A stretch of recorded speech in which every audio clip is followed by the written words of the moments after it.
Eu sou Leslie, eu estarei aqui com vocês durante 1 hora para a gente estar tirando algumas dúvidas, conversando um pouquinho, tá bom? Então, peço para vocês irem entrando, irem acessando. Eu vou estar acompanhando vocês, vou estar dando a aula aqui e também vou estar acompanhando vocês pelo celular, onde eu vou estar recebendo as mensagens, as perguntas, os comentários, né? Então, durante, né, a nossa aula, a nossa palestra, peço para que vocês vão participando, vão enviando as mensagens, os comentários, as opiniões, dúvidas, para que se torne algo bem dinâmico, para que a gente consiga aproveitar bastante. Eu não fique só falando, às vezes fica um pouquinho cansativo para mim, para vocês, tá? E aí, para que a gente possa começar.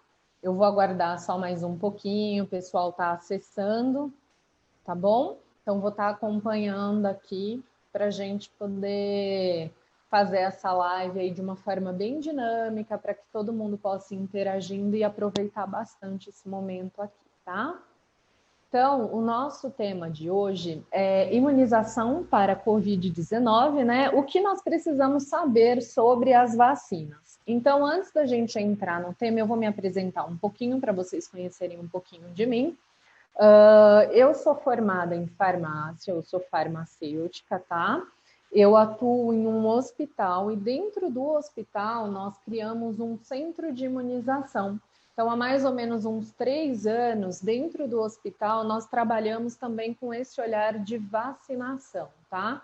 O que eu acho super bacana é que a gente está muito acostumado com o hospital, né? Um ambiente que eu falo que é para apagar incêndio. A gente já recebe as pessoas, assim, com situações para poder tratar, né? E dentro do hospital a gente conseguiu colocar um local de prevenção, né? Então a gente trabalha bem forte com essa questão de vacinas no hospital, é bem bacana.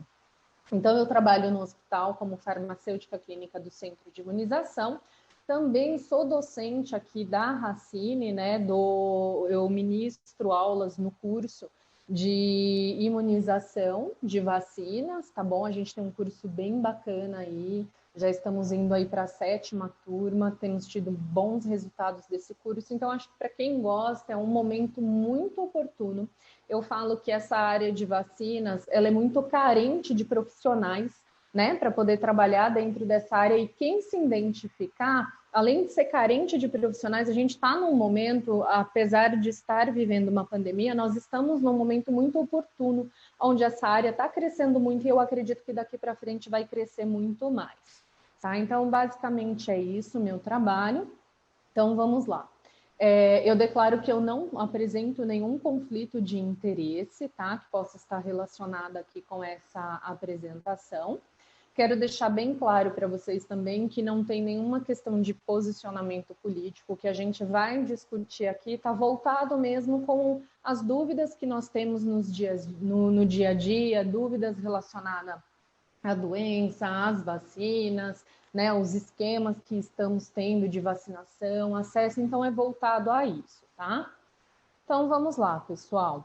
Já vão preparando a pergunta de vocês, vão me enviando, tá? Durante o momento que eu estiver conversando com vocês aqui, durante a palestra, vou olhando as perguntas aqui, a gente vai conversando, então vou reservar também uns minutinhos mais para o final, para a gente focar um pouco mais nas perguntas, mas ao longo aqui do nosso evento eu peço para vocês irem participando também, tá? Para que a gente possa ir debatendo. Então vamos lá. O nosso foco aqui é falar sobre as vacinas, né, que é um assunto que está sendo muito comentado agora.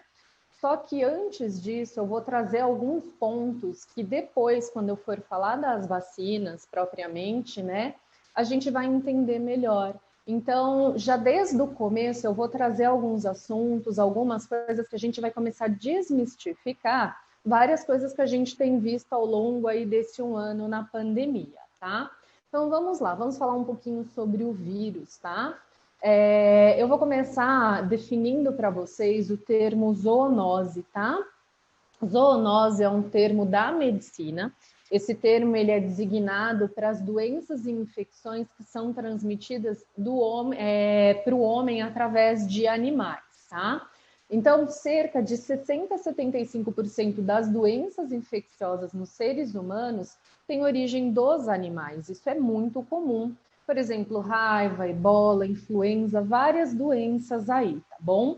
Por que eu estou comentando isso com vocês? Em dezembro de 2019, surgiu em Wuhan, lá na China, né, Wuhan, lá na China, nós começamos a ter um início de um surto infeccioso que causava uma síndrome respiratória aguda. E aí, pesquisando, a gente viu que essa síndrome respiratória, ela era de origem zoonótica. Então, foi através de um animal, né, que esse vírus chegou no homem e começou a causar essas doenças, tá? O vírus, antes, ele infectava apenas os animais, era um vírus que infectava apenas os animais, só que ele sofreu mutações. E se tem uma coisa que a gente sabe que o vírus faz, e ele faz com excelência, é mutar.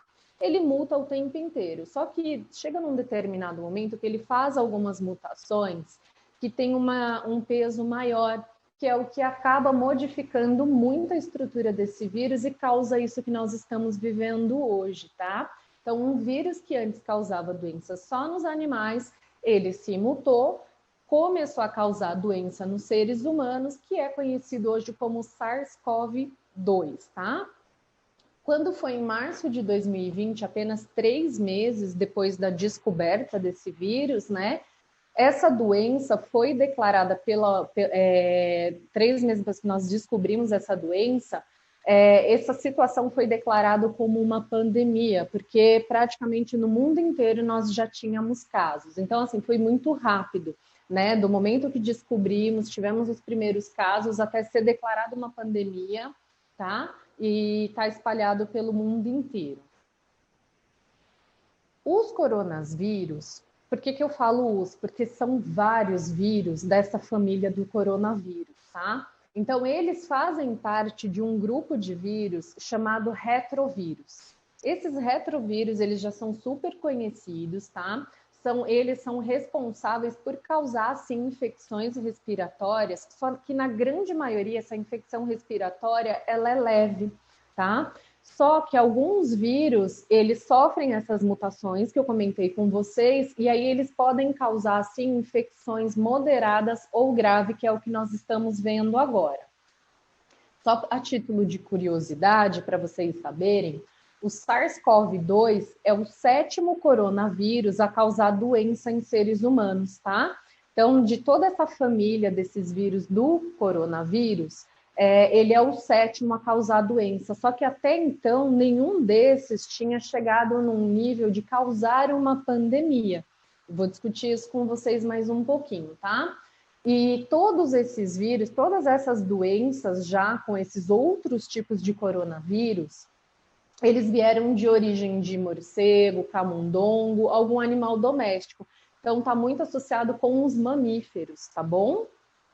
Aqui, só para exemplificar para vocês, ó, eu coloquei um quadro onde a gente vê o vírus, né? O coronavírus, e aí nós temos os animais que são portadores desse vírus, convivem com ele tranquilamente. São os morcegos, são os ratos. Então, é bem comum achar esses coronavírus nesses animais e não causar danos para eles. Só que esses animais acabam transmitindo para outros animais que acabam transmitindo para os seres humanos. Então, basicamente, é o que aconteceu, né? Essa questão do coronavírus. A gente sabe que ele é um vírus que vive muito mais em morcego, é muito comum a gente achar esse tipo de vírus em morcego. Passou para um animal e suspeita-se que seja um mamífero chamado pangolim, tá? E esse pangolim foi através desse animal que acredita-se que tenha infectado seres humanos, tá? Então, quando foi, para vocês terem noção, eu deixei grifado aqui o SARS-CoV, o MERS-CoV e agora o SARS-CoV-2. Por quê? Desses 7 tipos de coronavírus que causam doenças em seres humanos, eu grifei e trouxe para a gente esses 3 aqui para comentar com vocês, tá? Eu trouxe porque, assim, o SARS-CoV, ele já é um vírus da mesma família do coronavírus, tá? Já é conhecido, E em 2002 nós tivemos algumas epidemias, alguns surtos causados por esse vírus, tá? Quando foi em 2012, nós tivemos o MERS-CoV, que causou a síndrome respiratória do Oriente Médio. Então, o SARS-CoV é síndrome respiratória aguda grave, tá? É a sigla em inglês. E o MERS é a síndrome respiratória do Oriente Médio. Então, nós já tínhamos doenças provocadas aí por vírus da mesma família, tá bom? Só que agora nós temos o SARS-CoV-2, é um outro vírus dessa família, ele sofreu algumas modificações e deu essa característica do vírus que a gente está vendo hoje. Ele se dissemina com muito mais facilidade que os outros dois, né, que a gente já comentou. Ele se dissemina com muito mais facilidade, por isso que com apenas 3 meses que nós descobrimos esse vírus e essa doença, já foi declarada uma pandemia. Então vamos falar um pouquinho desse vírus, tá? O SARS-CoV-2 é o nome oficial do coronavírus, tá? Então, por que eu trouxe isso? Porque às vezes a gente confunde, né? Uma coisa é o vírus, outra coisa é a doença que ele causa. Então, o SARS-CoV-2 é o nome oficial dado ao coronavírus, tá? E significa Severity Acute Respiratory Syndrome, do Coronavirus 2. É uma síndrome respiratória aguda grave do coronavírus tipo 2, porque a gente tem o SARS-CoV, que é o 1, e agora o 2. Ele recebeu essa nomenclatura por possuir uma grande semelhança com o SARS-CoV, que a gente já tinha visto a epidemia em 2002. E aí, Covid-19 é a doença do coronavírus que aconteceu em 2019, tá? É uma forma encontrada para a gente se referir à condição sintomática que esse vírus causa. Portanto, SARS-CoV-2 é o vírus, é o causador da Covid-19, que é a doença, tá? Até aqui tá tudo bem, vocês estão conseguindo me acompanhar. Pessoal, fiquem super à vontade para ir participando, tá bom? Então, aqui eu vou falar um pouquinho da estrutura do vírus. Aqui a gente vê o vírus e eu acabei sinalizando para vocês em amarelo uma das partes mais importantes para a gente do vírus, tá? Que é a proteína Spike. Eu acredito que vocês já tenham escutado falar bastante dessa proteína. Por quê? O vírus, ele sempre tem alguma região nele de maior interesse para a gente, porque é essa região que vai fazer com que ele se ligue em algum receptor, ou nos animais, ou nos seres humanos, e são essas regiões do vírus responsáveis por causar, né, os danos que ele causa. Então, no caso do SARS-CoV-2, essa proteína Spiker, ela é responsável por se ligar num receptor no nosso corpo, conhecido como ECA2, tá? Nesse ECA2, o vírus se liga e esse ECA ele é muito presente no endotélio, tá? Ele é muito presente no tecido nosso, principalmente o tecido respiratório. Só que a gente tem esse receptor em vários órgãos do nosso corpo, no rim, no fígado, várias regiões, tá? Só que a principal região onde mais tem esse receptor são nos pulmões, por isso que o SARS-CoV ele acomete tanto os pulmões, tá? Então, por que é importante a gente falar sobre essa proteína Spiker? Além dela ser a proteína de ligação do vírus com os nossos receptores, essa proteína também é o que serve para a gente, ela é muito interessante, porque é através dela que nós vamos desenvolver os imunos biológicos, tá? É através dela que a gente vai desenvolver as vacinas aí. Tem outras partes do vírus, sim, que são importantes para a gente, mas essa proteína é o que chama mais atenção, tá bom? Então, como que pode ocorrer a transmissão desse vírus, tá? Primeiro, quando a gente entra em contato com esse vírus, ele fica num período de incubação aí de 2 a 14 dias, tá? Então, o que acontece? A gente pode estar transportando esse período de incubação, significa que eu estou com o vírus, só que até então eu não apresento sinais, sintomas, ele está incubado, ele está quietinho ali, tá? Então, a partir do momento que eu entrei em contato, eu posso levar de 2 a 14 dias para vir apresentar sinais e sintomas, tá bom? Aqui a Maria Inês me perguntou, a contaminação não é direta do morcego? Maria Inês, não, ela não é direta do morcego, tá? Por quê? O que acontece? O morcego, ele convive naturalmente com esse vírus, só que esse vírus sofreu uma mutação, mudou. Ele foi para um outro animal, né? Que esse animal estava com esse vírus e teve contato com os seres humanos. Então, não vem direto do morcego, tá? Tanto é que para o SARS-CoV-2, tudo indica que é um mamífero chamado pangolim, que estava com esse vírus modificado e acabou tendo contato com os seres humanos, tá? Então, a gente tem aí um intermediário entre o morcego e o ser humano, tá bom? Aqui o Gustavo perguntou, se uma pessoa estiver usando ivermectina como preventivo e tomar a vacina da Oxford, será que pode interferir na eficácia da vacina? Primeiro que assim, ainda tem muitos estudos e tem controvérsias, tá? Mas a maioria dos estudos que foram dirigidos, e isso a nível mundial, tá? Inclusive onde eu trabalho, o hospital onde eu trabalho, nós fizemos parte desse estudo para testar essa questão de hidroxicloroquina, ivermectina.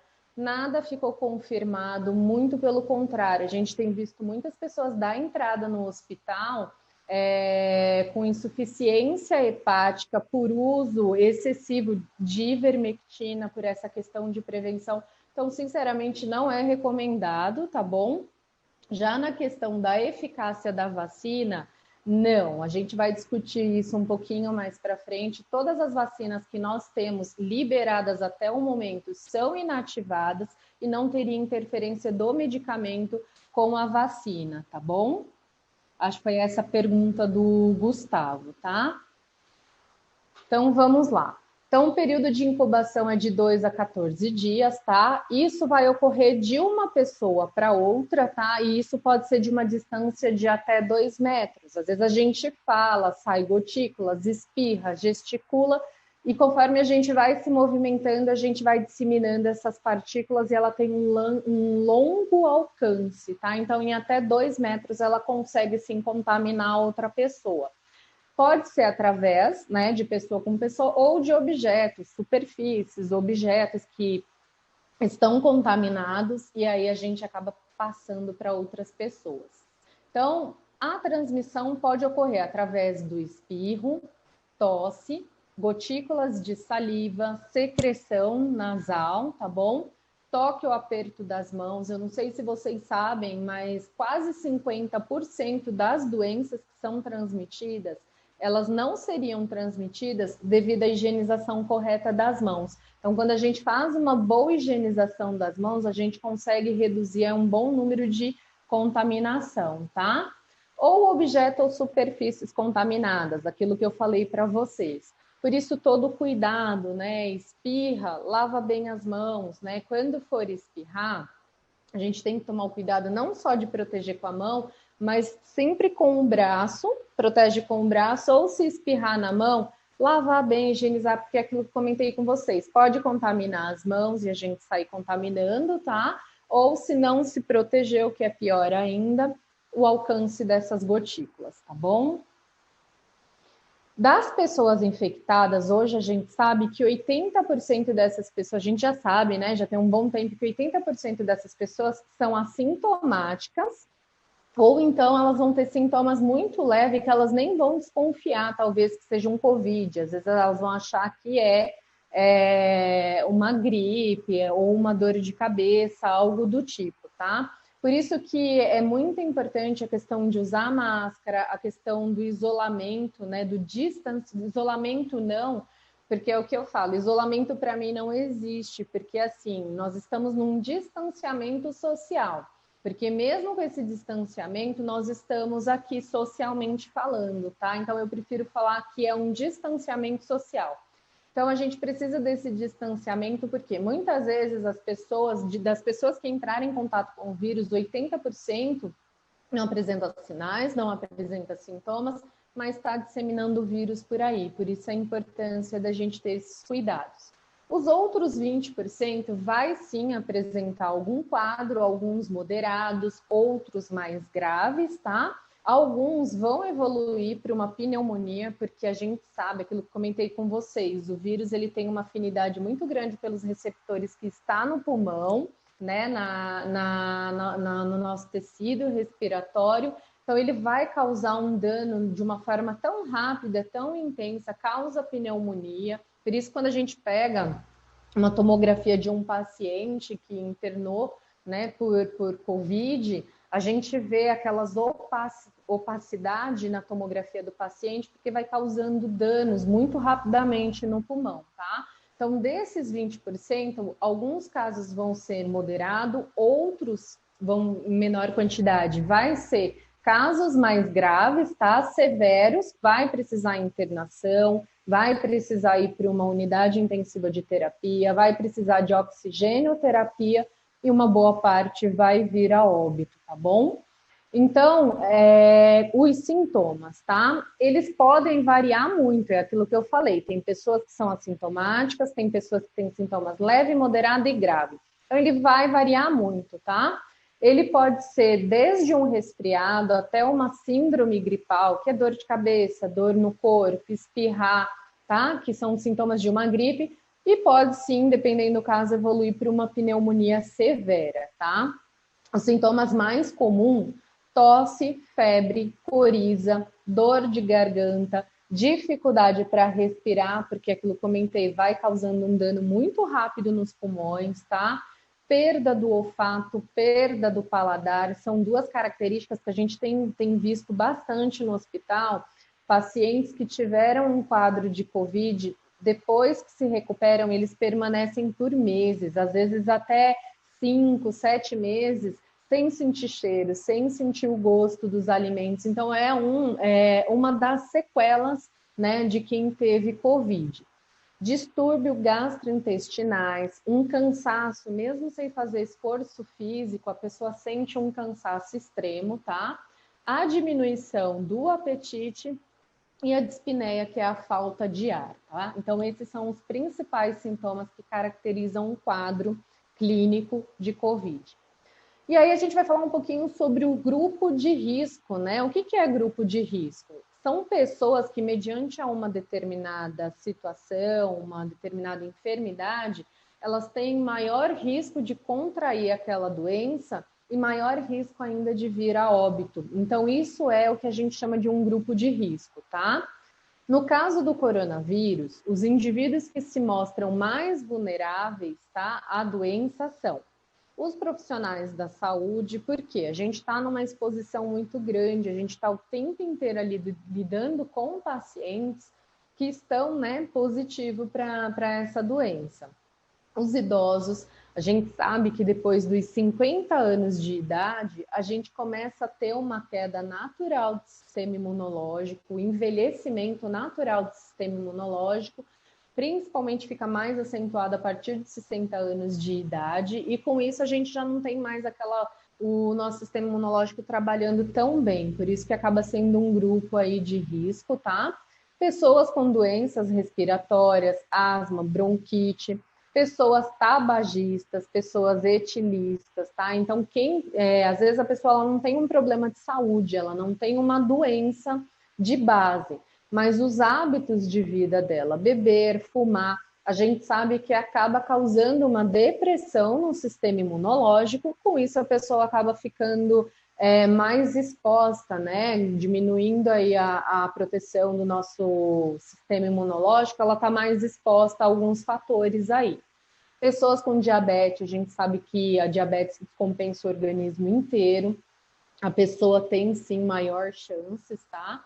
Pessoas com HIV, porque está imunossuprimida, pessoas doentes cardíacos, paciente imunossuprimido ou imunodeprimido. Às vezes o paciente tem uma queda da imunidade ou por algum medicamento que ele faz uso, ou às vezes uma doença de base que ele tenha.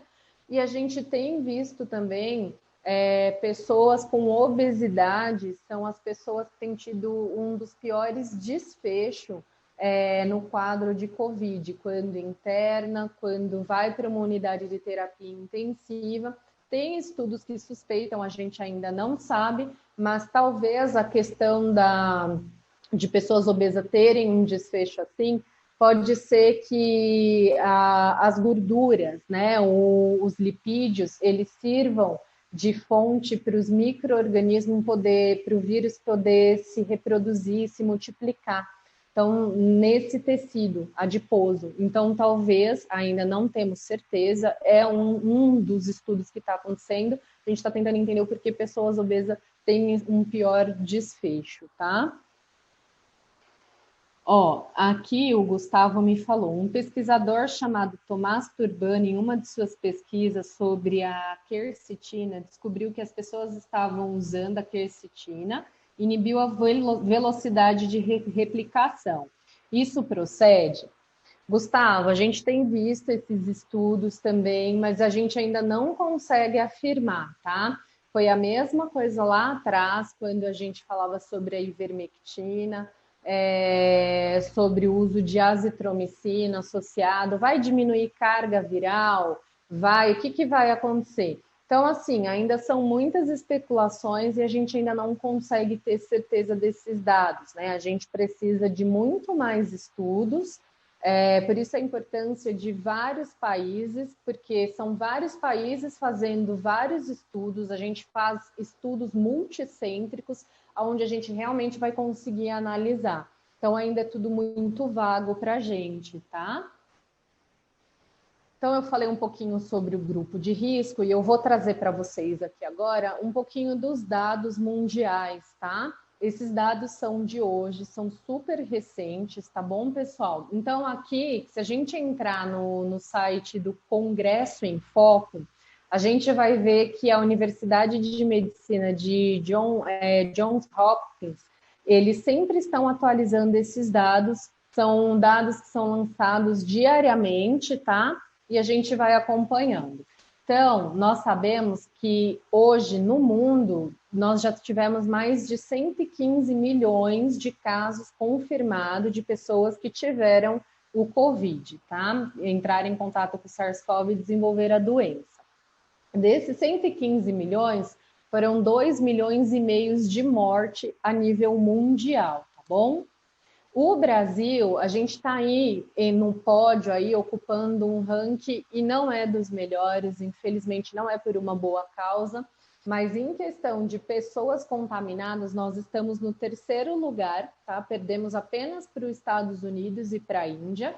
E quando a gente fala em questão de mortes pelo Covid, nós estamos ocupando o segundo lugar, tá? A gente só perde aí para os Estados Unidos. Então, a gente realmente não está num momento muito bom. A gente tem visto, de novembro para cá, começou a aumentar os casos. De janeiro para cá, muito mais. Eu falo isso para vocês que eu estou dentro de um hospital. Então, a gente está assim, com praticamente 100% das unidades intensivas ocupadas. Temos 5 UTIs dentro do hospital. 4 já são voltadas para paciente com Covid.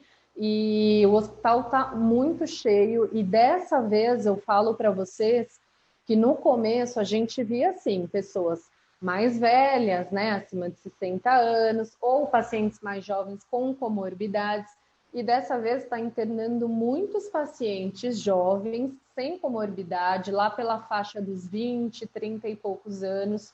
O período de internação está aumentando, se antes era mais ou menos de 7 a 14 dias dentro de uma unidade intensiva, agora está de 14 a 21 dias, tá? O período dentro de uma UTI, uma unidade intensiva, está aumentando. O perfil dos nossos pacientes são pessoas jovens, pessoas teoricamente saudáveis, sem nenhuma comorbidade, então está ficando muito mais assustador do que já era a nossa realidade aí, tá bom?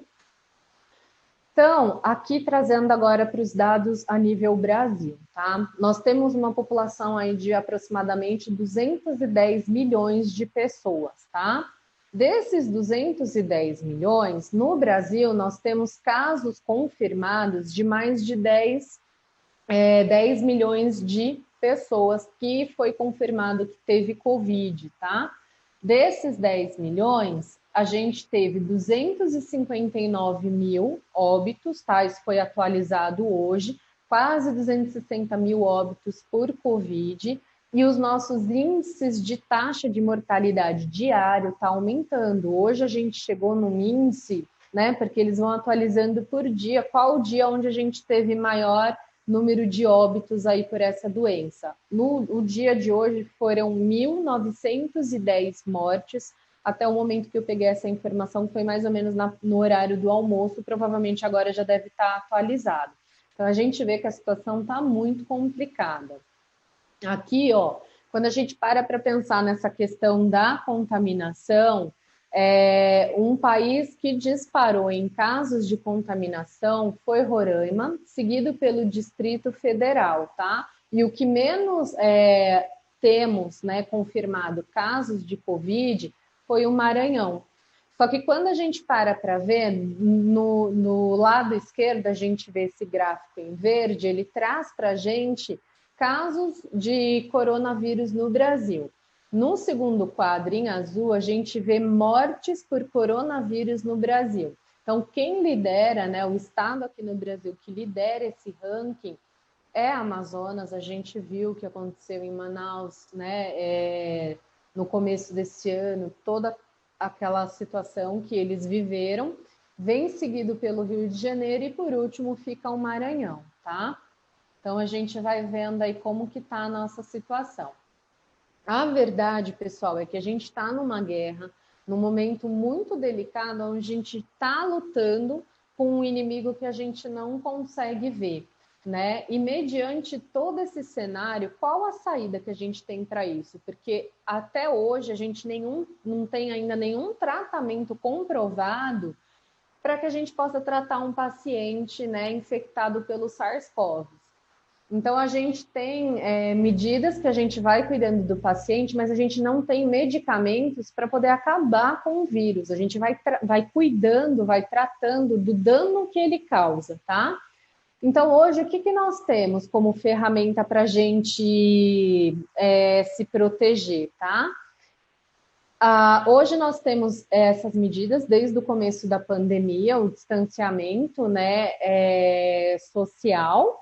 Nós temos a máscara, a questão de higienização, lavagem das mãos, álcool gel, é o que nós temos. E mediante a todo esse cenário, né, algumas estratégias, como essas que eu acabei de mencionar, elas foram adotadas como medida preventiva de infecção grave na população. E a vacinação, ela tem se mostrado uma grande aliada nesse quesito, tá bom? Visto que o custo e a prevenção é apenas uma fração do valor gasto com o tratamento. Então, por vários motivos, a vacinação, ela tem sido a nossa saída, tá? As vacinas são consideradas hoje, para a gente, na nossa realidade, a abordagem mais promissora e a ferramenta que vai fazer a gente conseguir conter e acabar com essa pandemia.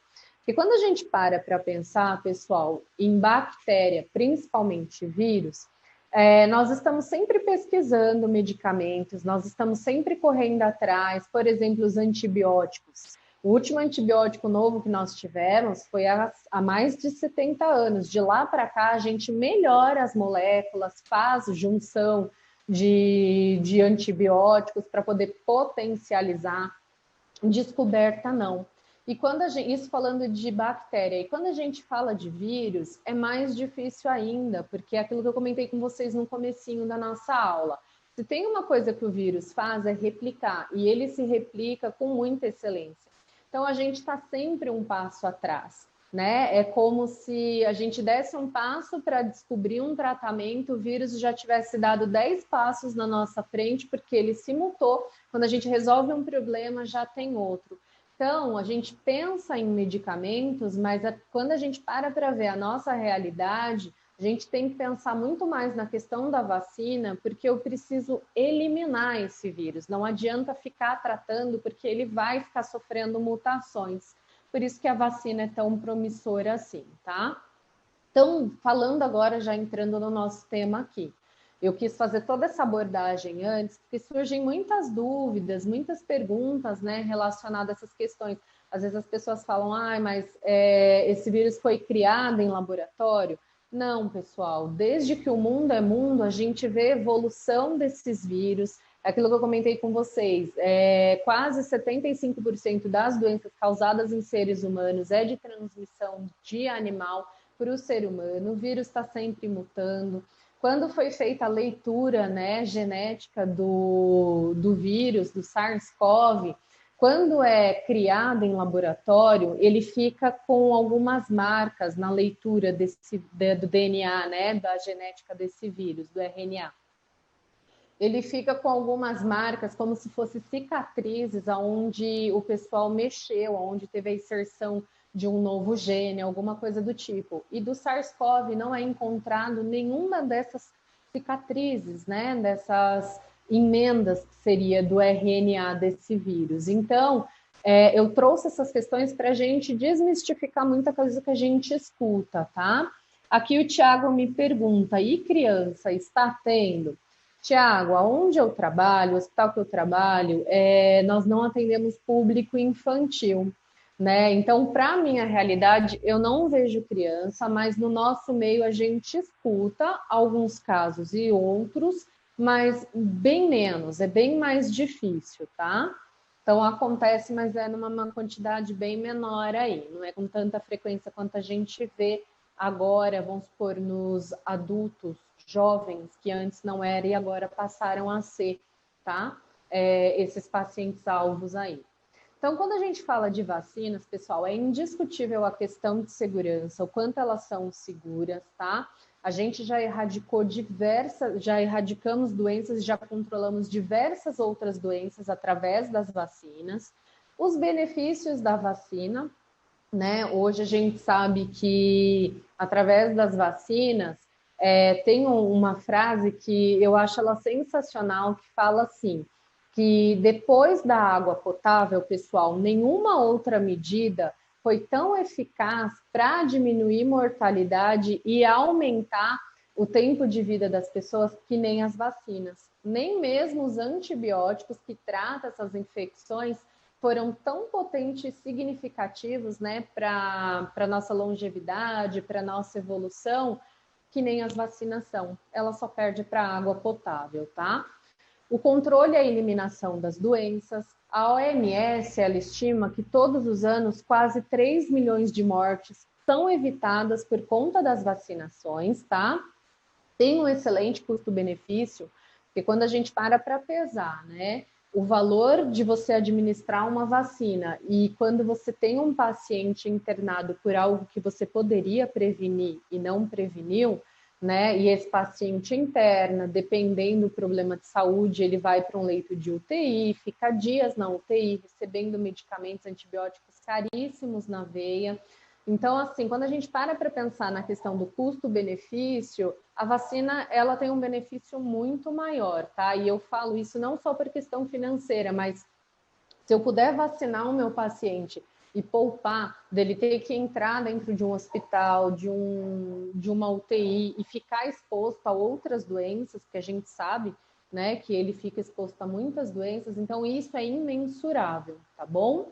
Quando a gente fala da questão de saúde individual e coletiva, e pública, é indiscutível. Quando a gente fala de vacina, ela não é apenas para minha proteção. A vacina, ela é para proteção também coletiva. Eu protejo a mim e protejo ao próximo quando eu estou falando de vacinas, tá? Ó, aqui o Thiago está me perguntando. Desculpa, não é o Thiago, eu estou falando o nome do Thiago porque essas perguntas estão vindo do Instagram. Mas é a Érica que me perguntou. E a Érica fala assim, por que algumas vacinas precisam de 2 doses e outras apenas uma? Já que ambas procedem do mesmo insumo farmacêutico e ativo. A gente vai discutir um pouquinho mais para frente isso, mas por quê? O que acontece? A vacina, ela não tem só, no caso, o princípio ativo seria alguma parte do vírus aqui, tá? Mas aí, Érica, tudo está envolvido com os coadjuvantes, né? O que é colocado dentro dessa vacina? Porque não é só o princípio ativo, não seria só o micro-organismo ou parte dele em si dentro dessa vacina. A gente entra com os coadjuvantes para poder fazer essa vacina.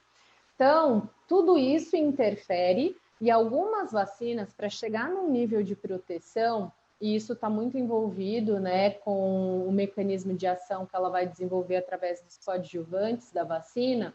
Ela precisa, às vezes, de uma dose, ela já consegue estimular o nosso organismo a produzir uma quantidade tão grande de anticorpos que a gente não precisa repetir a dose. Às vezes tem vacina que uma dose só para o resto da vida, a pessoa está imunizada. Tem vacina que ela produz anticorpos, mas não nessa quantidade suficiente. Aí a gente faz 2 doses, 3 doses.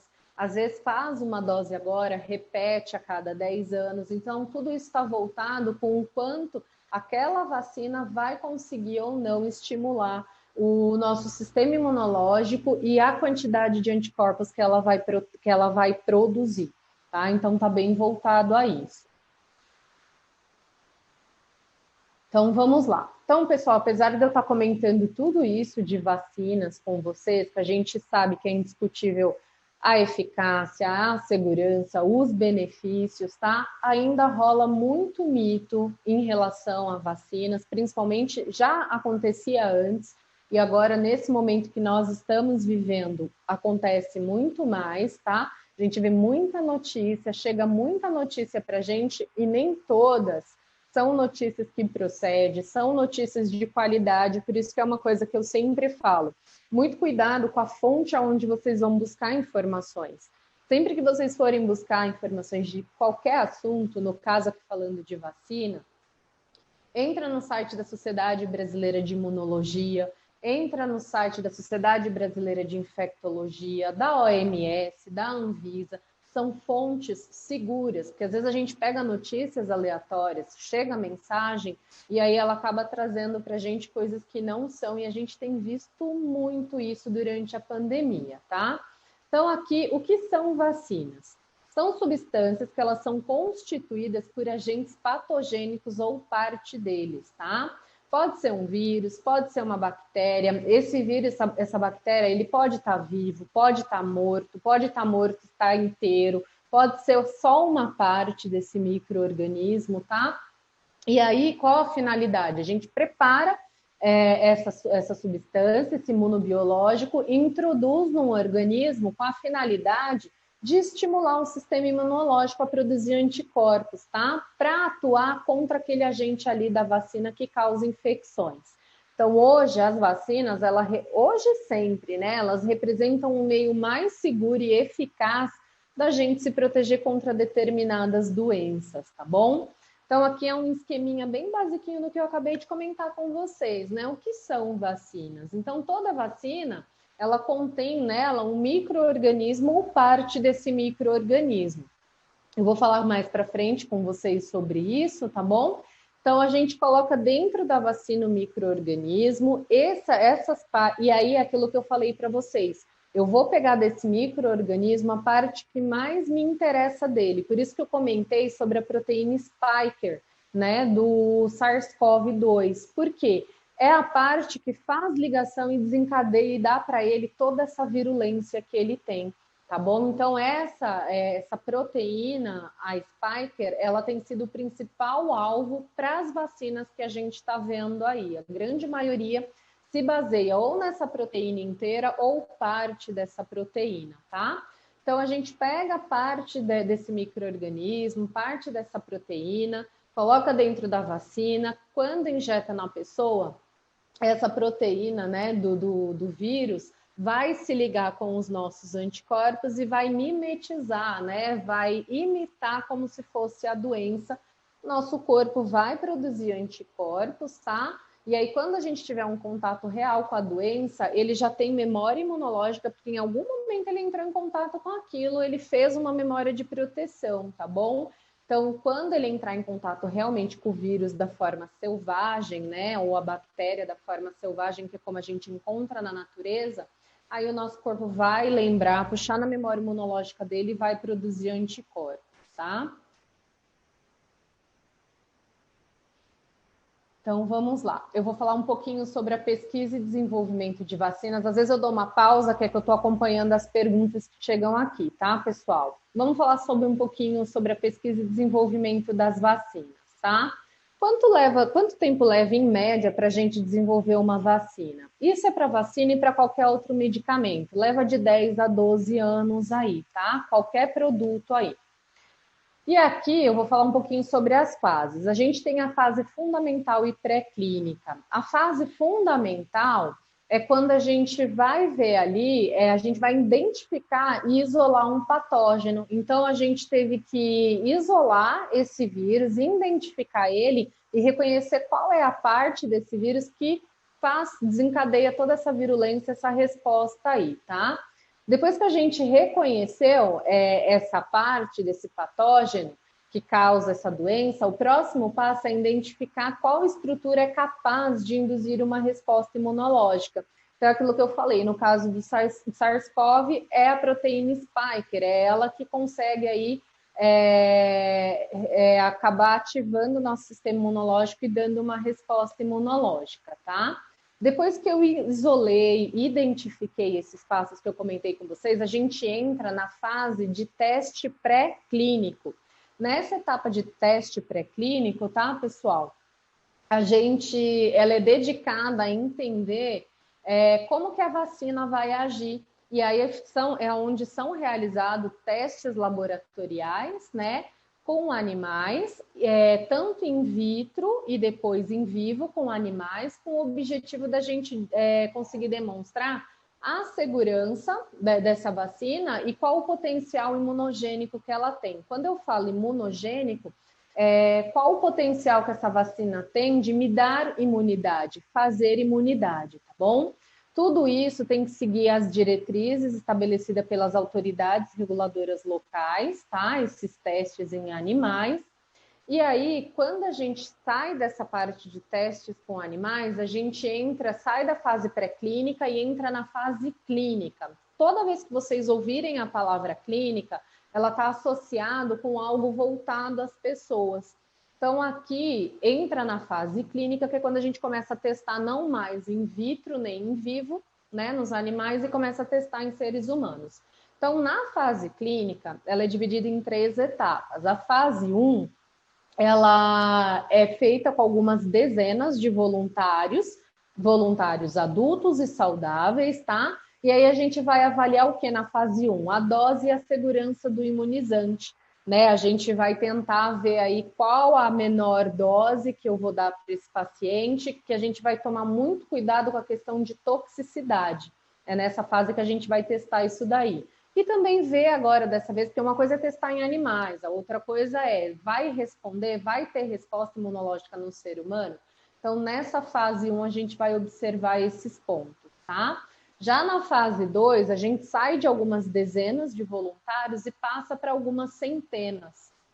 Nessa fase, a gente não testa só com indivíduos saudáveis, tá? A gente pega alguns indivíduos que, no caso, que já tiveram a doença, né? Então, a gente vai testar com esses indivíduos para ver como que é a resposta para eles.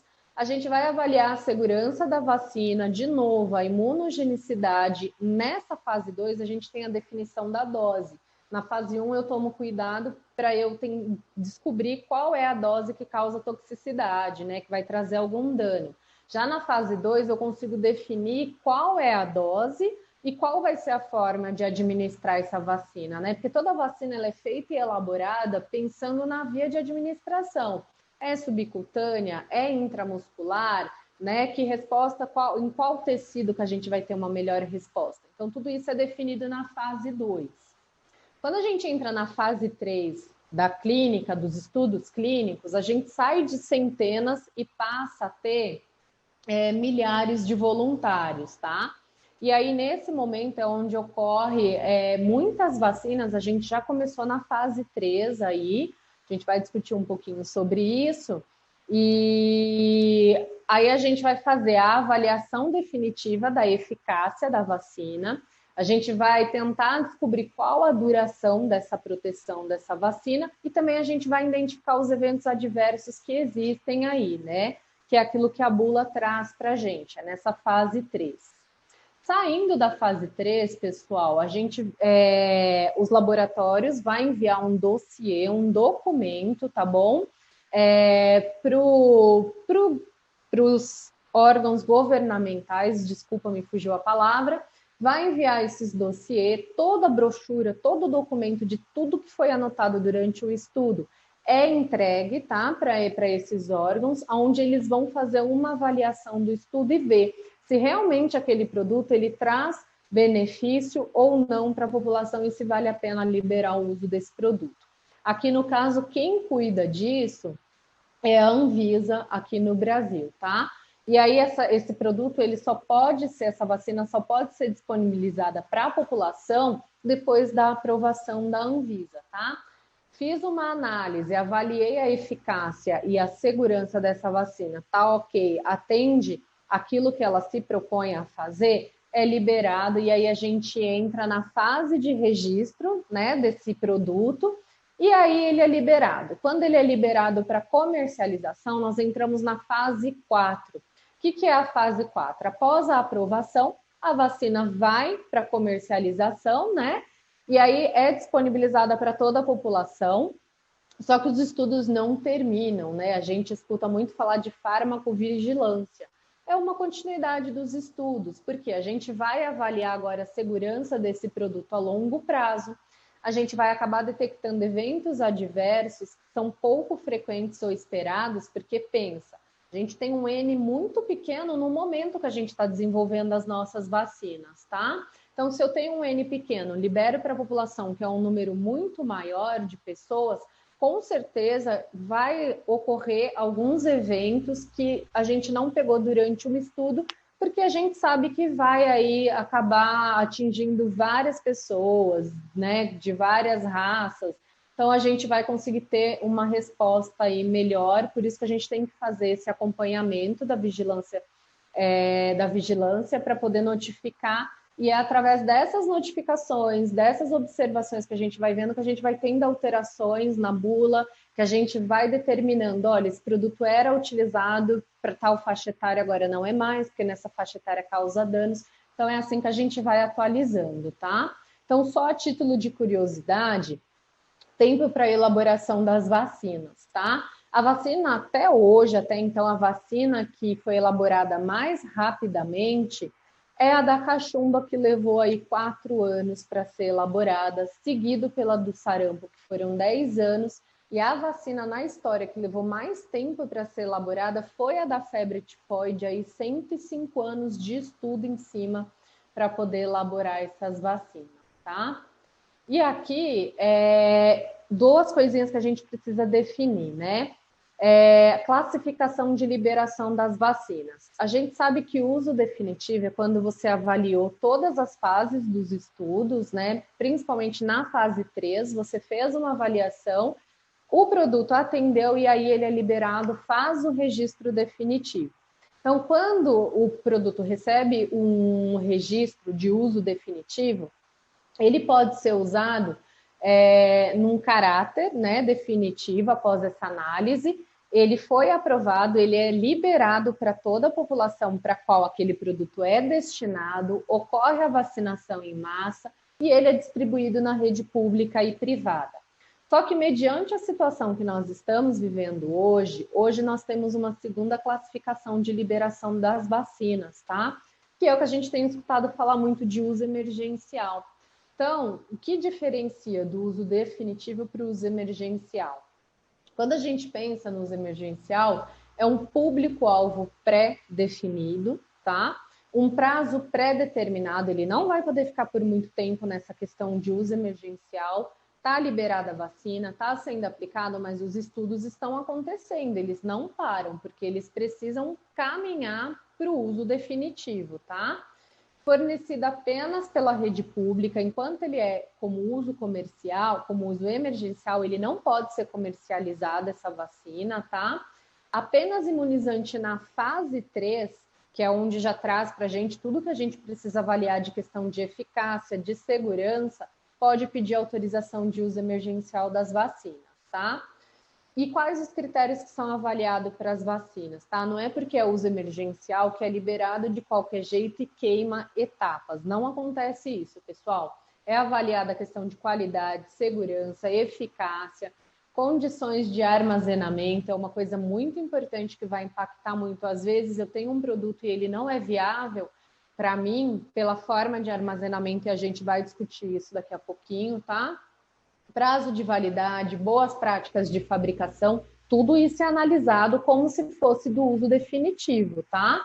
A aprovação é temporária e os estudos não são interrompidos, tá? E é aquilo que eu falei, é o que vai resultar num registro sanitário de uso definitivo, tá bom? E aí a gente para pensar, as vacinas contra o SARS-CoV, né? Como que está nesse momento aí no mundo, essa corrida contra o tempo, porque a vacina a gente sabe que o que a gente tem de promissor para essa pandemia são as vacinas. E como que está essa corrida aí? Atualmente, nós temos mais de 220 estudos aí envolvendo vacinas, tá? Pelo mundo inteiro. Eu trouxe essa tabelinha aqui para gente, só a título de curiosidade para vocês verem, tá? Aqui nós temos diversas plataformas de vacina. O que significa plataformas de vacinas? São tecnologias, tá? Onde a gente vai desenvolver as vacinas. Então, de tecnologia, vacina de subrecombinante, de subunidade proteica, quando usa uma parte da proteína do vírus, nós temos 83 vacinas, né, que estão aí sendo estudadas. Vacinas de vetor viral não replicante são 32, de RNA 30, DNA 24. Então, aqui a gente tem várias maneiras de fazer vacina, tá? E tem vários estudos acontecendo aí pelo mundo inteiro em diversas fases. A gente vê que tem desde a fase pré-clínica, lá no início, até a fase final aqui de vacinas que já estão aprovadas. No caso, aqui no Brasil, a gente tem a da Pfizer, que foi aprovada agora essa semana que passou. E por que eu trouxe para vocês, pessoal, essa questão do desenvolvimento das vacinas? Uma das perguntas que eu mais escuto com maior frequência é: Leslie, essas vacinas são seguras? Poxa, a gente acabou de ver que a vacina mais rápida foi preparada em 4 anos. Como eu posso confiar numa vacina que foi feita em 1 ano? E o que eu falo para vocês, pessoal? Dá e deve se confiar sim. Por quê? Quando nós fomos elaborar a vacina para o SARS-CoV-2, nós não saímos do zero. Lembra que eu comentei com vocês, e é por isso que eu abordei esse assunto no começo da aula?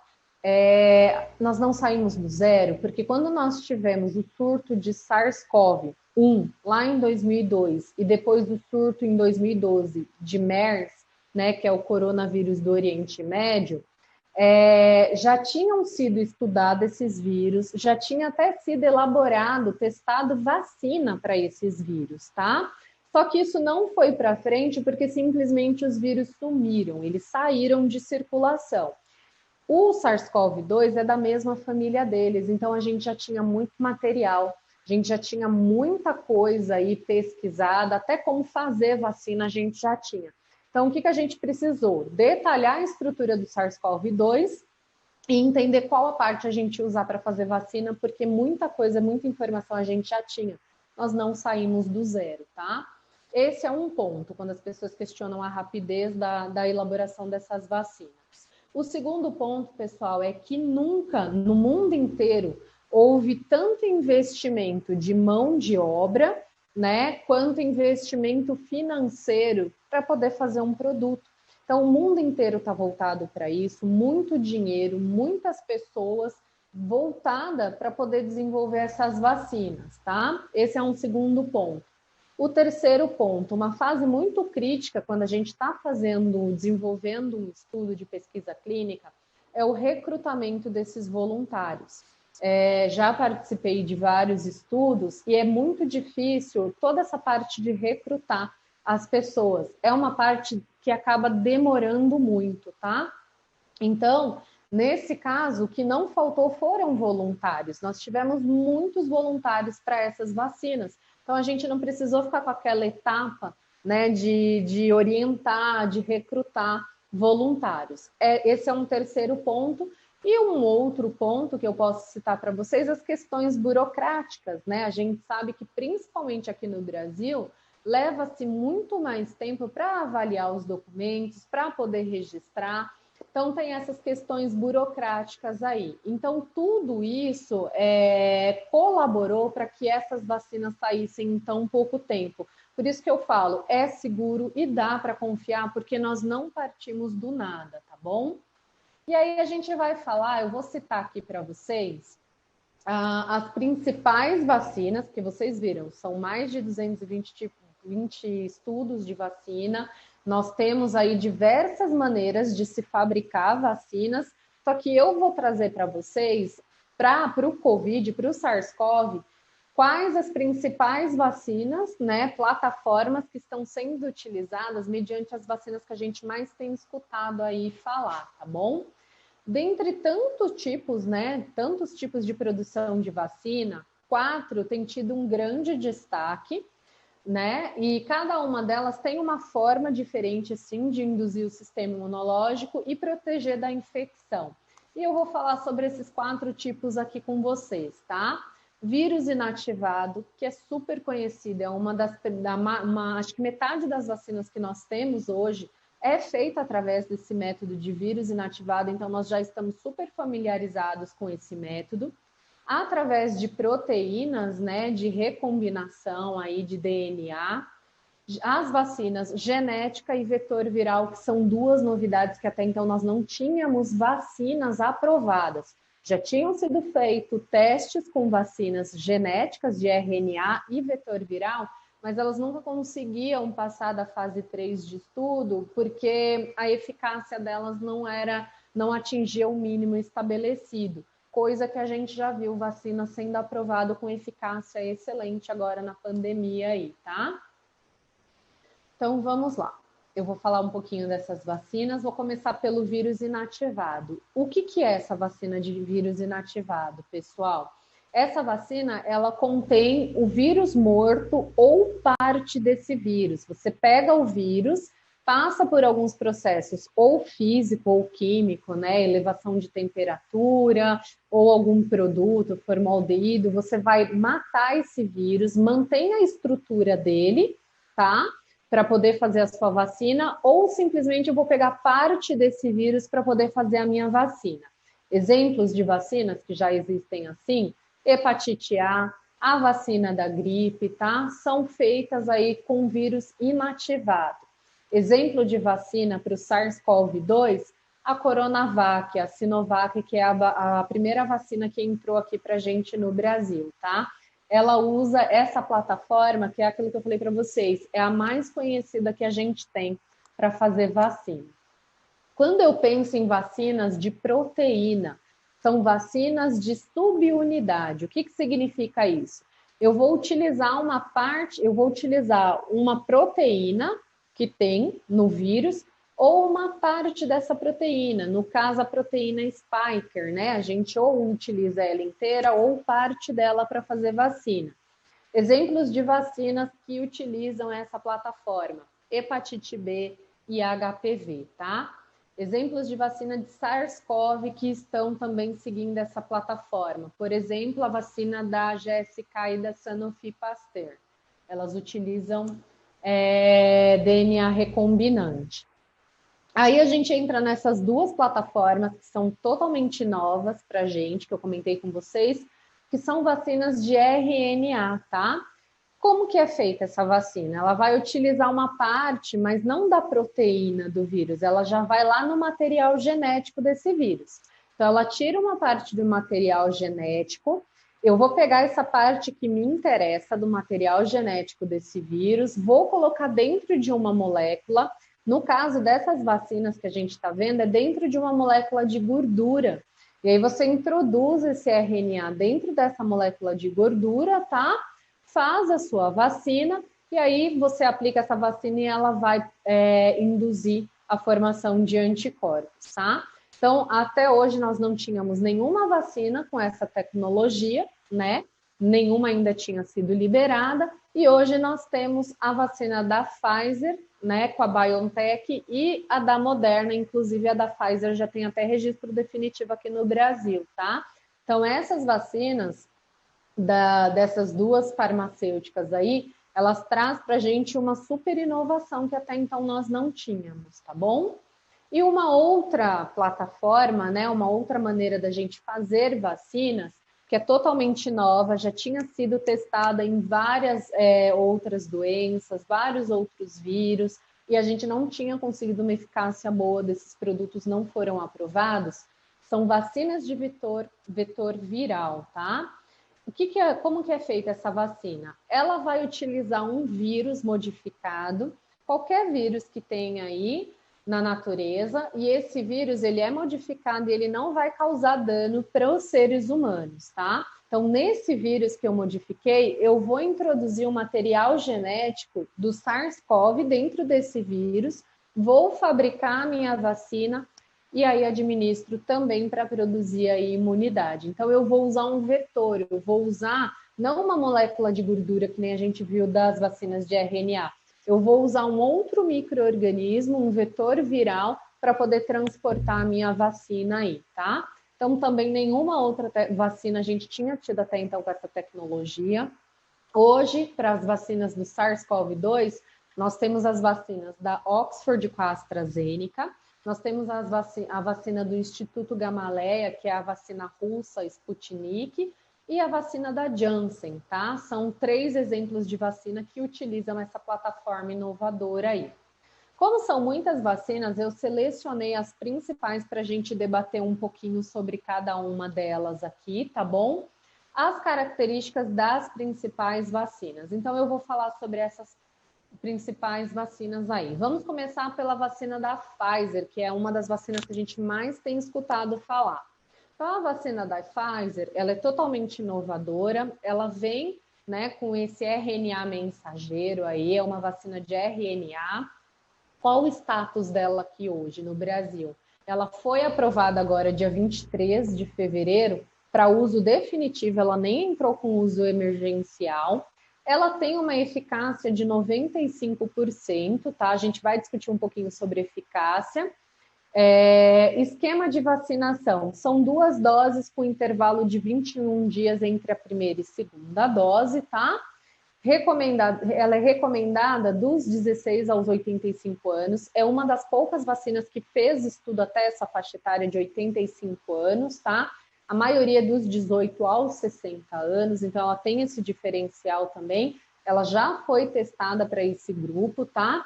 Contraindicado para quem teve choque anafilático de algum dos componentes. Lembra que eu falei que não é só o princípio ativo? Dentro da vacina, a gente também tem aí os coadjuvantes. Então, às vezes a pessoa tem alergia a algum produto que está, às vezes para você fazer uma vacina, você utiliza gelatina para estabilizar, às vezes você utiliza um antibiótico para não crescer, né, bactérias e contaminar a sua vacina. Então, às vezes a pessoa tem alergia a essas substâncias e não o princípio ativo em si.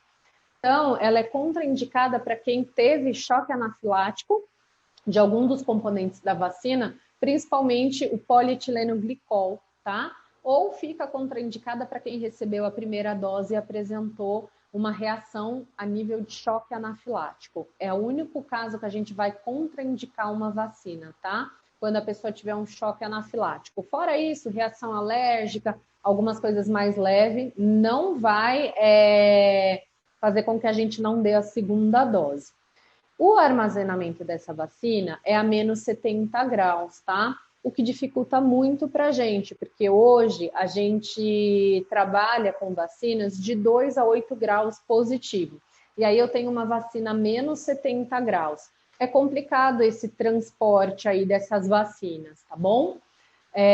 Imagina a gente no Brasil que tem um relevo tão diferenciado, né? A gente está aqui na Grande São Paulo, mas pensa nos locais mais distantes. Como chegar com essa vacina menos 70 graus?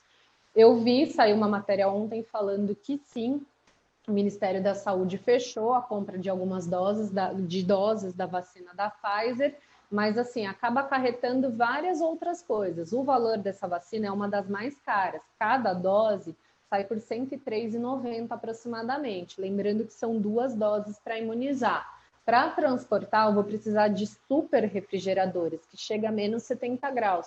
Tudo isso encarece muito. E aí, quando eu penso em sair pelo Brasil afora para vacinar, com uma vacina de menos 70 graus, que exige um equipamento diferente, tudo isso dificulta muito. Por isso que é aquilo que eu falo.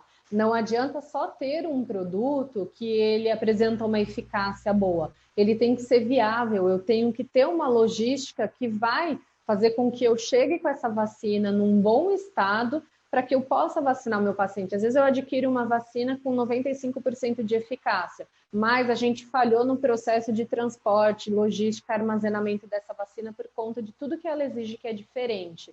No final, eu danifiquei o meu produto e eu não vou conseguir o resultado final, que é imunizar, tá? Então, a gente tem que olhar tudo isso quando a gente pensa, não é só qual é a melhor vacina. Eu falo que a melhor vacina é aquela que a gente tem acesso.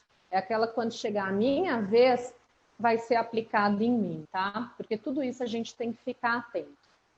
Quando a gente pensa na vacina da Moderna, tá? Ela é igual a da Pfizer, a mesma plataforma, ela é de RNA, ela ainda não tem solicitação para avaliação nem de uso emergencial, nem definitivo, não apresentou documentos para a Anvisa até o momento. É de uma eficácia muito boa, 94%. Também são 2 doses com intervalo de 28 dias aí entre essas doses, tá bom? A faixa etária que foi estudada é de 18 a 55 anos, tá? Então, é aquilo que eu falei, em estudo é isso que a gente tem, nem todas as vacinas conseguiu estudar faixas maiores, e aí está pendente eles entregarem estudo com esse público. Está acontecendo estudo, teste com esse público acima de 55 anos? Tá, mas o volume que tem ainda não foi conclusivo, então ainda está acontecendo o estudo dessas vacinas aí. Contraindicação, a mesma coisa da primeira vacina. O armazenamento também é bem parecido, é a menos 20 graus. A gente enfrenta aí basicamente o mesmo problema de questão de transporte e logística. E é uma das vacinas mais caras, tá? É R$ 135 a dose, lembrando que a gente precisa de 2. A terceira vacina que a gente está escutando falar muito é a vacina da Oxford, de AstraZeneca, tá? Essa já é de vetor viral recombinante, tá? Então, ela usa um vírus para poder levar a vacina, parte do SARS-CoV aí, para o sistema imunológico. Ela foi aprovada aqui no Brasil como uso emergencial desde o dia 17 de janeiro. Está acontecendo ainda, dando continuidade nos estudos de fase 3 para concluir e solicitar o registro de uso definitivo. A eficácia dela fica entre 63% e 80%, tá? Dessa vacina. Por quê? Quando a gente faz essa vacina, a gente viu que se você faz no intervalo menor, são 2 doses e o intervalo é de 28 a 84 dias entre as doses, tá? E aí, o que acontece? Quando você faz um intervalo menor de 28 dias, a resposta imunológica ela é menor, ela fica para 63%.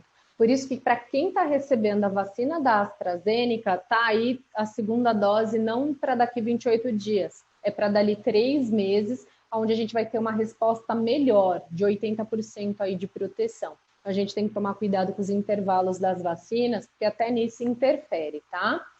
É recomendada para maiores de 18 anos e a mesma coisa, contraindicada para quem teve choque anafilático ou algum componente da vacina ou recebeu a primeira dose e apresentou aí, tá? Choque anafilático. O armazenamento é muito semelhante com o que a gente já faz hoje em dia, de 2 a 8 graus positivo, Celsius positivo, tá? E ela é a vacina, em questão de custo, uma das mais em contas que a gente tem. A dose sai por aproximadamente R$17. É outra coisa que a gente tem que olhar. A gente viu que as vacinas anteriores são acima de R$100, aqui R$17. Então, quantas doses eu consigo comprar a mais se eu fecho com esse fabricante, tá? Tudo isso a gente vai observando aí, quando a gente pensa em questão de estratégia de saúde pública, o porquê escolhe uma vacina, o porquê não a outra, que são vários fatores por trás de tudo isso. Outra vacina que eu vou comentar com vocês é a da Sputnik, é uma vacina que no começo a gente ficou meio com receio, duvidoso, porque os registros não estavam claros, né? A gente não tinha dados fornecidos claramente aí. Então, essa vacina, ela se mostrou excelente, com uma eficácia de 91%, tá? E eles têm uma sacada muito genial. É uma vacina de 2 doses, onde eles também usam um vetor viral. Qual a questão? Na primeira vacina, eles usam um tipo de vírus, tá? Faz a primeira aplicação, tem uma resposta imunológica. A segunda dose não é o mesmo tipo de vetor viral, é um outro vetor viral. Eles observaram que quando a gente modifica o vetor viral, a resposta da vacina na segunda dose aumenta muito mais do que se fosse o mesmo vetor viral da primeira dose. Foi muito sensacional essa sacada deles aí em mudar o vetor, tá? Então, é uma das vacinas também que eu acho que, quando entrarem com um pedido, é muito promissora para vir para o Brasil, porque se enquadra naquilo que a gente já tem, questão de transporte, armazenamento de 2 a 8 graus, o valor é um dos valores mais acessíveis, R$ 54,00 por dose, tá? Acima de 12 anos, ainda não está muito claro para a gente para quem que vai ser contraindicado, esses dados ainda não foram publicados, tá? Mas é uma vacina muito promissora. E aí eu entro na questão da Coronavac, que é uma das principais, não, é a principal vacina que está sendo administrada aqui para a gente no Brasil e que rolou muita conversa por essa questão da eficácia, que é o que eu deixei para explicar para vocês agora, tá? Ela é feita de vírus inativado, é aquilo que eu comentei com vocês, é a plataforma que a gente mais está familiarizado, é a plataforma que a gente mais conhece, que é super seguro. Ela pediu uso emergencial no dia 17 de janeiro, igual a da AstraZeneca, então a partir dessa data ela está sendo utilizada como uso emergencial e está acontecendo ainda o estudo de fase 3 para finalizar e solicitar uso definitivo. Eficácia de 50%, e eu cheguei aonde a gente tem muitas dúvidas, muitos receios, tá? Pessoal, o que significa eficácia? Significa que eu peguei um grupo e de 100% das pessoas que eu vacinei, 50,4%, 50% vai estar protegida. Não vai desenvolver a doença nem num grau leve, nem num grau moderado, não vai desenvolver a doença. Vai entrar em contato com esse vírus e não desenvolve. Os outros 50%, ele vai sim se vacinar, ele vai entrar em contato com o vírus e o que acontece? Ele vai apresentar alguns sinais e sintomas, mas a vacina, ela transformou o que antes a gente precisava ir para um hospital, internar um paciente, precisava de oxigenoterapia, internação em unidade intensiva, intubação ou óbito. Quem tomou a vacina não vai para esse desfecho, não vai precisar ir para um hospital, fazer uma consulta médica, no máximo vai tratar alguns sintomas como se fosse realmente uma gripe leve, tá? Então é isso quando a gente fala, para que todo mundo que recebeu a vacina vai produzir anticorpos. A questão é, dessas 100% que receberam a vacina e produziu anticorpos, 50% vai produzir anticorpos num nível tão elevado a ponto de entrar em contato com o vírus e não desenvolver nada. Os outros 50% vai produzir o anticorpos, mas não foi numa quantidade suficiente onde ele não viesse a sentir nada. Pode ser que ele tenha alguns sintomas como se fosse de uma gripe leve, tá? Mas durante um estudo, a vacina, quando a gente pensa nesses casos moderado e grave, que é o que eu citei para vocês, ter que ir para um hospital, procurar um médico, unidade de terapia intensiva, para quem está vacinado, a gente não tem esse desfecho, tá? Então, as outras vacinas, o que acontece? Uma eficácia de 95%, então, dos 100%, 95% produziu anticorpos o suficiente para entrar em contato com o vírus e não apresentar absolutamente nada. Os outros 5% vai. Então, as pessoas falam, mas a Coronavac, só 50%. É verdade, o bom seria que fosse 80%, 90%, 100%. Mas qual o foco de ter criado essas vacinas? É justamente evitar e desafogar tudo isso que a gente está vivendo hoje. Internações, óbitos, e todas as vacinas atendem o objetivo que é esse, tá? Então, a vacina, ela é excelente, inclusive foi a que eu recebi as minhas 2 doses, tá?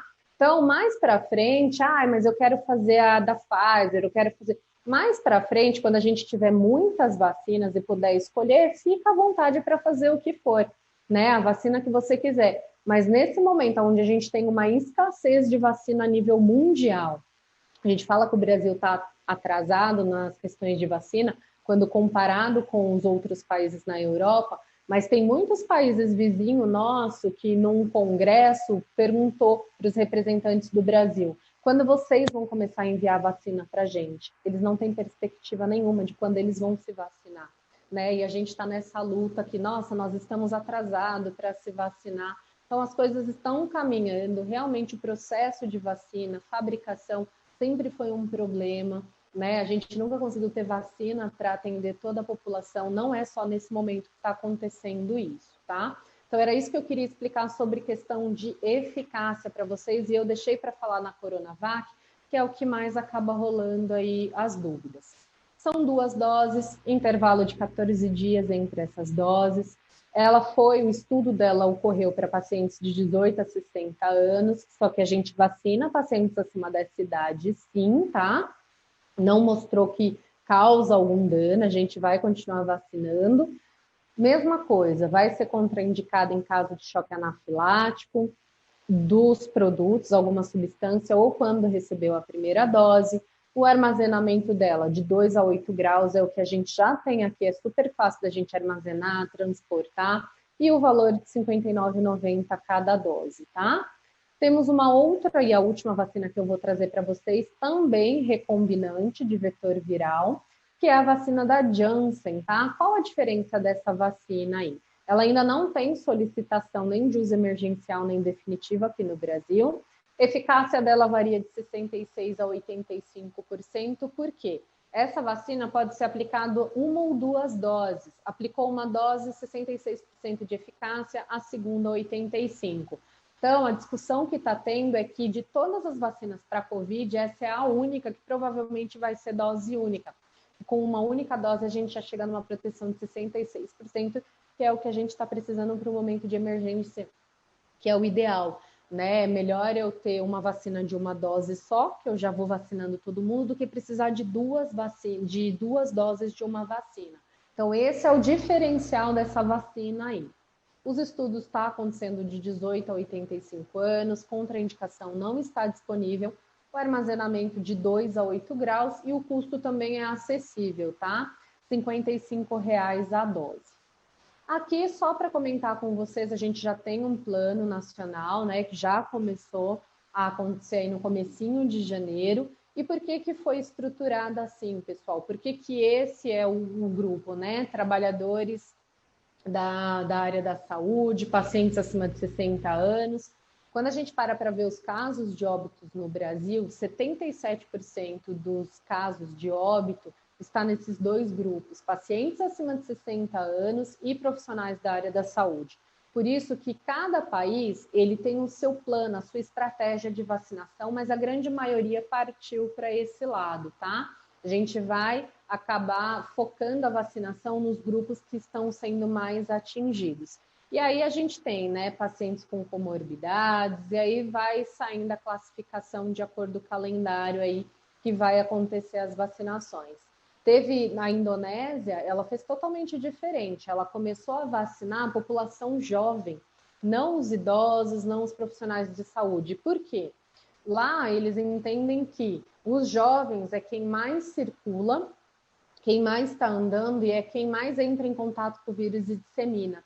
Então, eles começaram a vacinar a população jovem e isso para eles lá vai funcionar.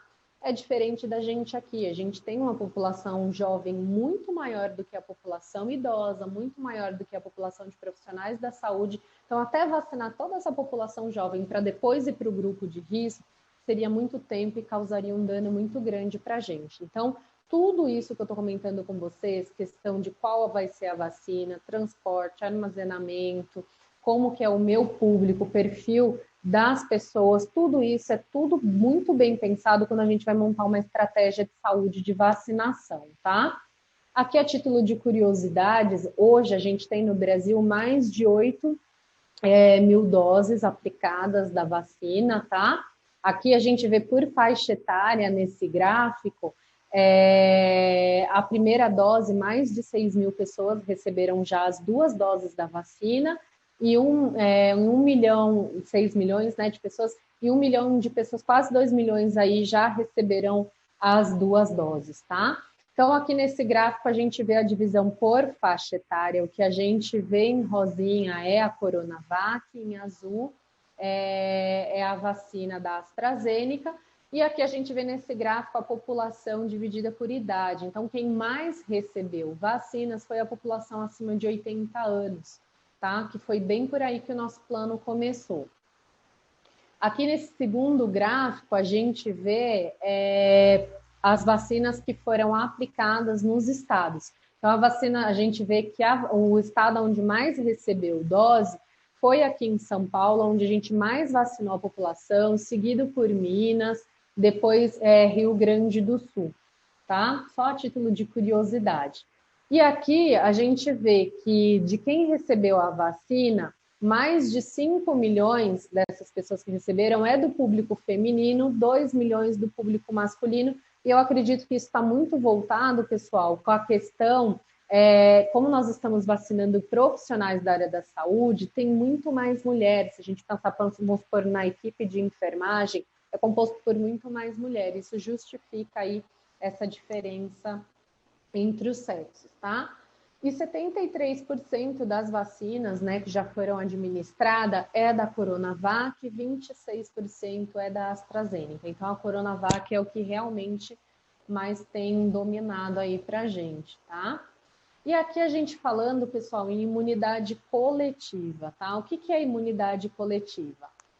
Aqui eu trouxe esse exemplo para vocês verem. O primeiro são pessoas sadias, em azul, que não estão vacinadas. O segundo são pessoas que estão doentes e não vacinados, que é o vermelhinho. E em amarelo, a gente tem pessoas que estão imunizadas. Então, a gente vai seguindo. No primeiro gráfico ali, a gente vê que tem várias pessoas saudáveis, que são as azuis, e só 2 doentes. Quando ninguém está imunizado, essas 2 doentes é o suficiente para inverter. A gente vê que tem muito mais pessoa que adoeceu do lado de cá, tá? No segundo gráfico, a gente já começa a ter uns amarelinhos ali que simbolizam as pessoas imunizadas. Então, a gente vê que do outro lado, pessoas ficam doentes, mas é numa quantidade menor. E o último desenho é o nosso sonho, é o que a gente está buscando, tá? Isso para todas as doenças, não só a do SARS-CoV.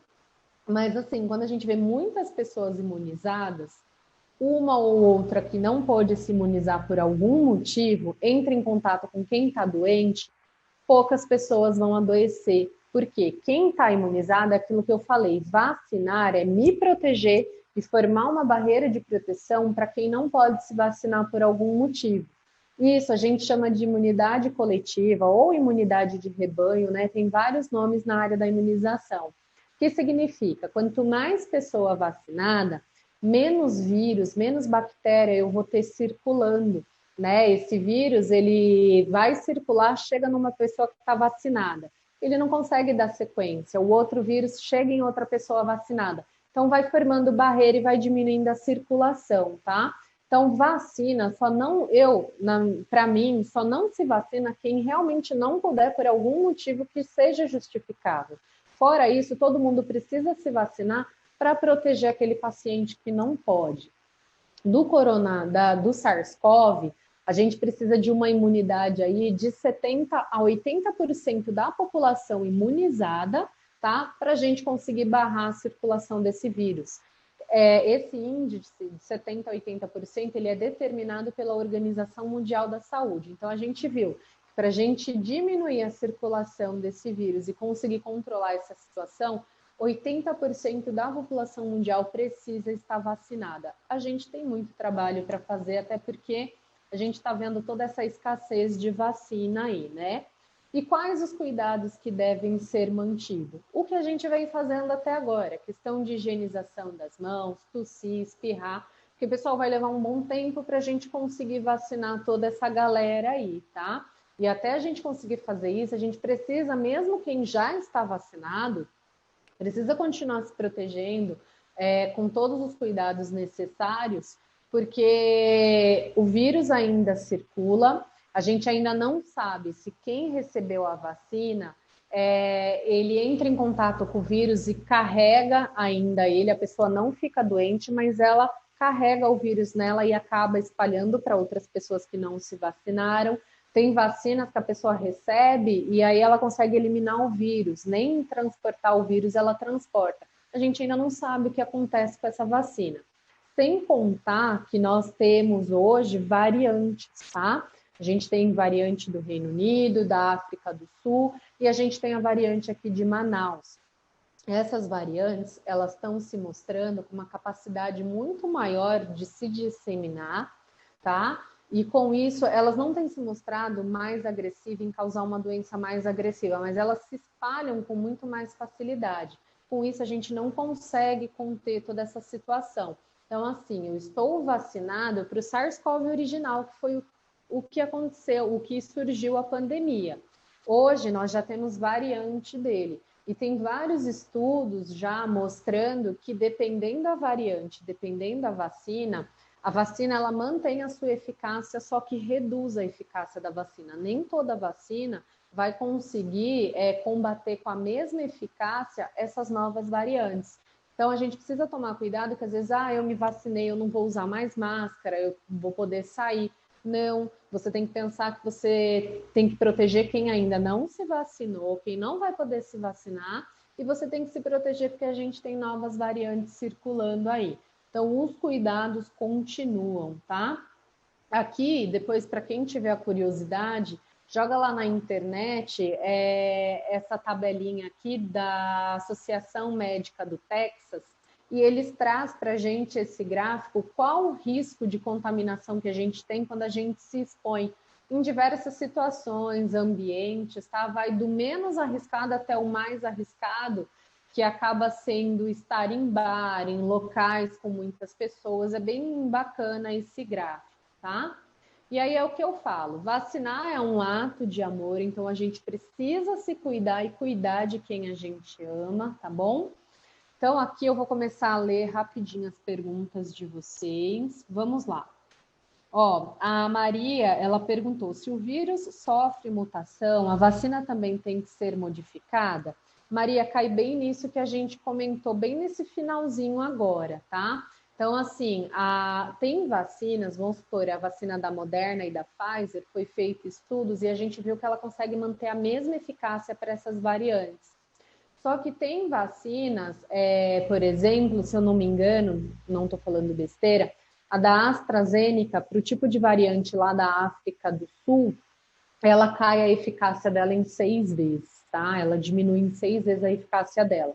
Então, assim, para as vacinas que nós temos agora, ela atende muito bem o SARS-CoV-2. Algumas vai atender para essas mutações, outras vacinas vão ter a sua eficácia reduzida. Por isso que a gente vai precisar ainda, por muito tempo, manter os cuidados de máscara, as questões de distanciamento social, tá? Bia perguntou se o PowerPoint vai estar disponível. Eu não sei, eu preciso ver com o pessoal da Racine se vai conseguir disponibilizar para vocês, tá? E aí eu peço para o pessoal encaminhar de alguma forma isso daí. Aqui a Maria pergunta, no caso da Coronavac, que tem registro temporário, já passou pela fase 3, tendo sido considerada segura e eficiente, podendo ser administrada em idosos, o que está faltando para o registro definitivo? É justamente isso, Maria. A Coronavac, ela foi testada até 60 anos de idade, tá? Só que a gente tem um público muito maior. Então, a gente está vacinando, porque a vacina é segura, ela não vai causar nenhum dano. A gente só não sabe o quanto ela vai proteger pacientes acima de 60 anos. Por quê, pessoal?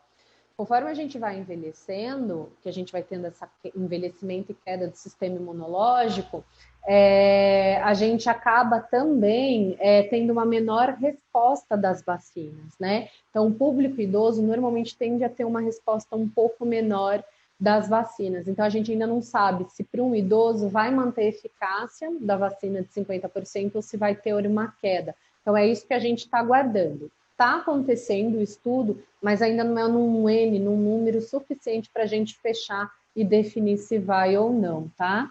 É isso que nós estamos aguardando. A Bia pergunta, e se surgir uma mutação do Covid, o que poderá fazer? Bia, já surgiu, né? Então, assim, a gente já tem várias mutações e aquilo que eu comentei com vocês. Se tem uma coisa que vírus faz, e faz com excelência, pessoal, é se mutar.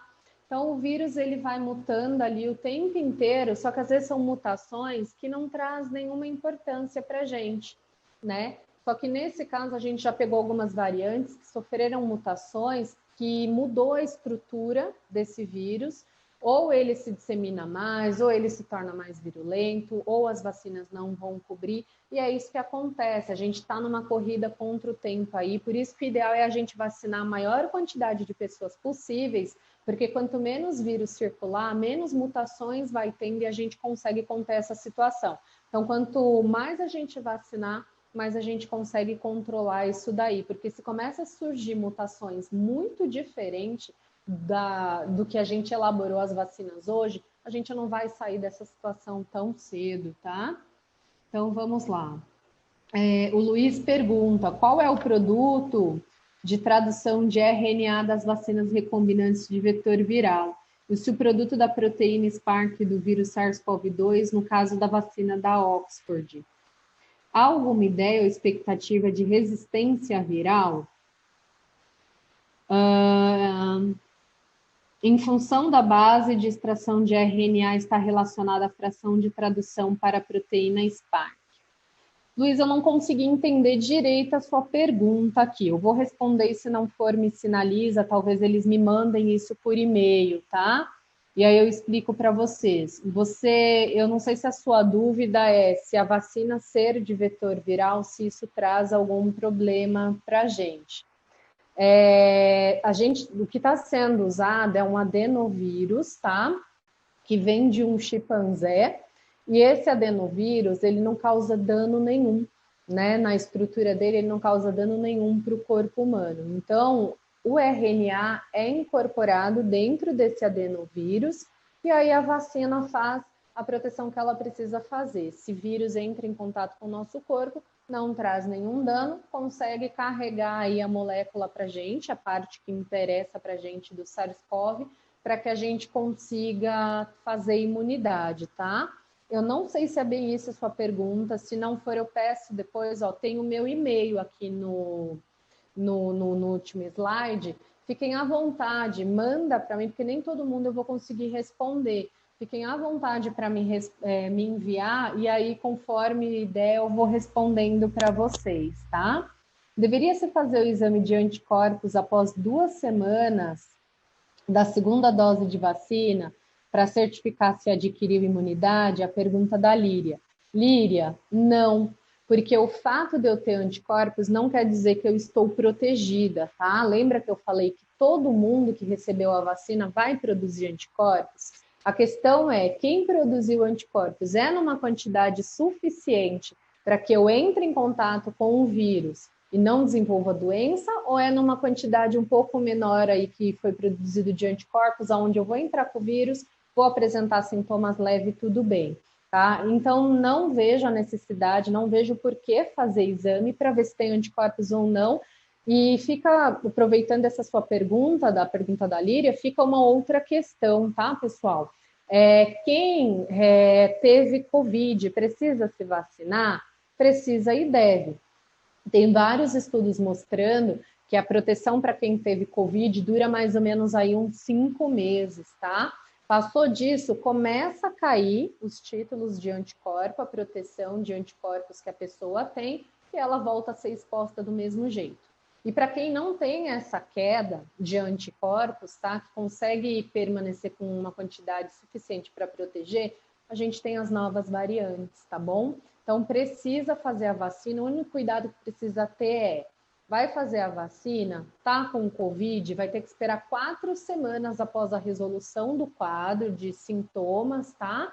Ou para quem não teve sintomas, fez o PCR, deu positivo, vai esperar 4 semanas a partir do resultado do PCR para poder fazer as vacinas, tá, pessoal? Quando fizer a vacina do Covid, 14 dias antes e 14 dias depois, não é aconselhado fazer nenhuma vacina. Precisa dar esse intervalo entre essas outras vacinas aí. Outro ponto muito importante, tá? Comecei com a vacina da Pfizer, termino com a da Pfizer. Comecei com a Coronavac, termino com a Coronavac. Lembrando que os estudos foram feitos totalmente controlados, foram com aquelas doses, naquele intervalo. O que sai disso, a gente não tem certeza se vai proteger ou não. Por isso, começou com uma vacina, termina com a outra vacina. Outra questão também, gestante, toma, não toma? Essas vacinas, tem vacinas que são contraindicadas, principalmente quando são vacinas de micro-organismo vivo. Micro-organismo vivo, atenuado, enfraquecido, a gente não faz vacina para esse público. Não é o que a gente tem hoje. De todas as vacinas que eu comentei com vocês, que já estão aí na fase de uso, são inativadas. Independente da plataforma que usa, ela é inativada a vacina. Então, para gestante, qual o conselho que a gente tem? Ou lactante, tá? A vacina é aconselhada, principalmente se é uma gestante que está mais exposta. Vamos por lá no hospital, nós temos vários profissionais gestantes, tá? Então, o benefício dela receber a vacina é muito maior. A recomendação é, espera passar o primeiro trimestre. A gente sabe que o primeiro trimestre da gestação é o momento mais delicado, onde está acontecendo a formação da criança, né?